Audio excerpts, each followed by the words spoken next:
Welcome back. Now, despite all odds, Indian women are increasingly picking up the courage to fight for their rights. In fact, a group of 18 women from the Bohra community are speaking out loudly against the medieval and totally unscientific practice of female circumcision. They have petitioned the government to put a strong ban to the female genital mutilation recognized by the United Nations as a human rights violation. India Today's Maha Siddiqui finds out just how this small group of very courageous women are fighting to ensure that the next generation of girls are not subject to this kind of trauma.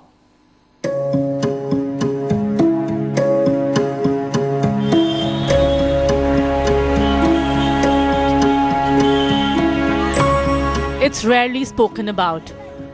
A quiet practice prevalent in one of the most prosperous and progressive sects of Islam. Female circumcision, or rather female genital mutilation. For generations, young girls of the Bohra community have been given no explanation for undergoing this traumatic exercise.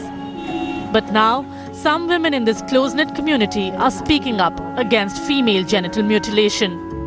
A publisher from Delhi, Masooma Ranalvi, talks about her own very personal experience. She says she is unable to forget the day when she was taken by her grandmother for what she describes as a primitive, barbaric practice. Sharp, piercing pain. They said that that's it, done. And I was shattered. I was really shattered. And it's just that now that I am speaking about this, and the only reason I felt the need to speak about it, and we have not changed. In the last 40 years, we have not made any progress as far as girls are concerned.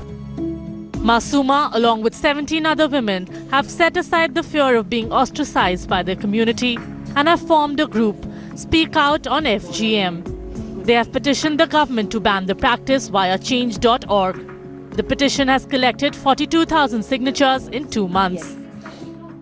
The reason behind it is, a very fundamental patriarchal principle that you have to curb and control a woman's sexual desire, and that is the only way you can maintain the sanctity of your marriage.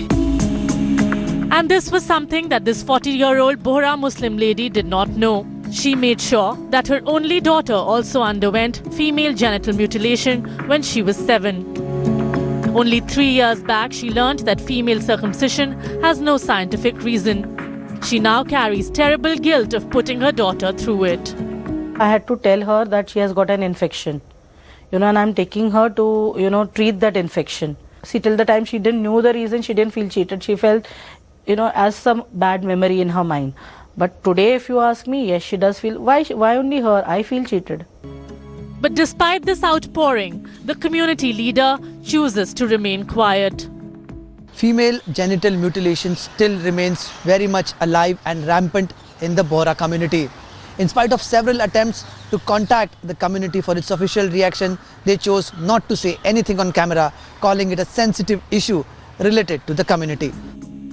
Female genital mutilation largely remains a practice in the African continent. The practice includes removal of external female genitalia with or without anesthesia.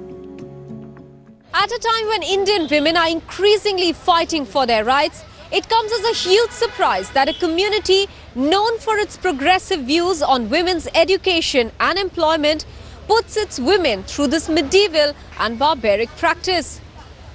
The United Nations recognizes female genital mutilation as a human rights violation, and that is reason enough for the community leadership and the government to act. With Kamlesh Sutar in Mumbai, this is Maha Siddiqui in Delhi for India Today.